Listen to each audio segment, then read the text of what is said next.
just giving you some exercises so that you can see what you did in your session with me and remind yourself of those exercises if you want to practice them, okay? So you asked me to go over the swimming type exercises. So if you recall, we started on the back with that one, okay? And I got you to think about taking your arm over your head without letting your ribs rise, okay, or flare out.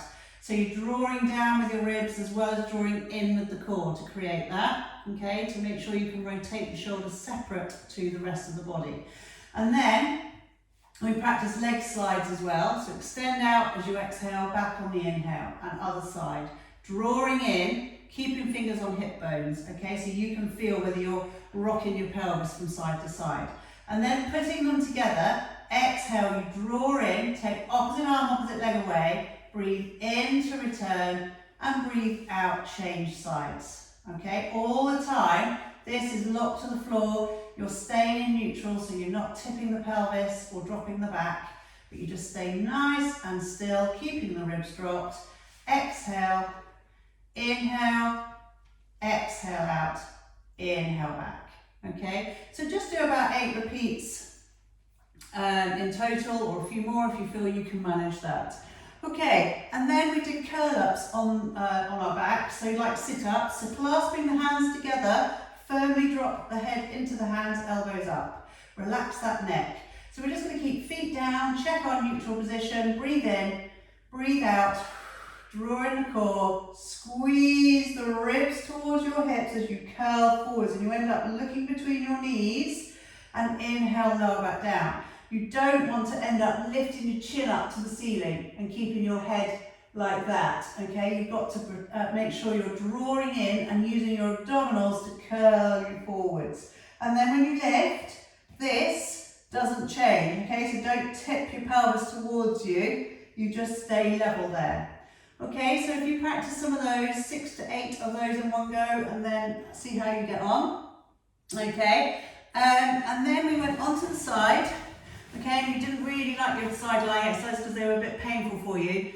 If you've got a little cushion, a thin little cushion at home or something, you can always put it under your hip and try that, okay? But what we did today was lay on our side. I'm just going to give you the single leg exercise here. So first of all, finding your core on your side, so breathing in, breathing out, drawing in, then lift that top leg.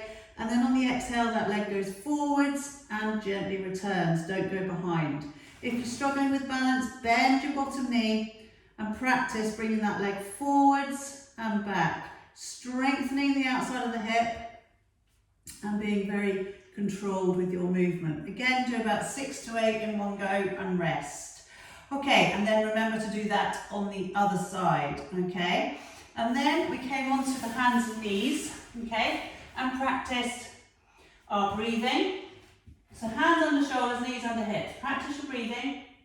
Your spine is level like a tabletop. Let your tummy relax, okay, towards the floor.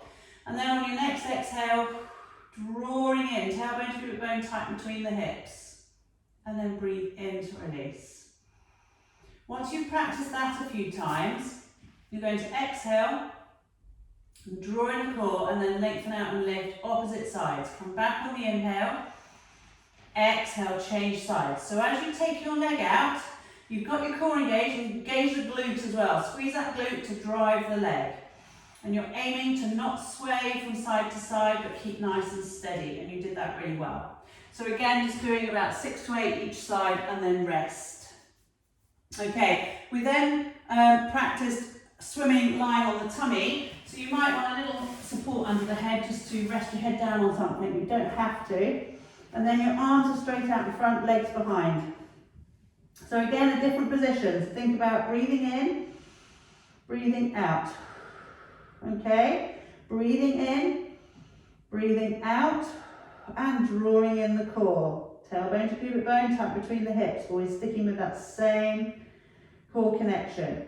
This time, exhale, drawing in, lengthen, lift, opposite arm, opposite leg as you breathe out. Breathe in, lower down. Breathe out, drawing in, squeeze your glute as you lift that leg out, and inhale, lower. Now remember that your head comes up as well, but you look straight down.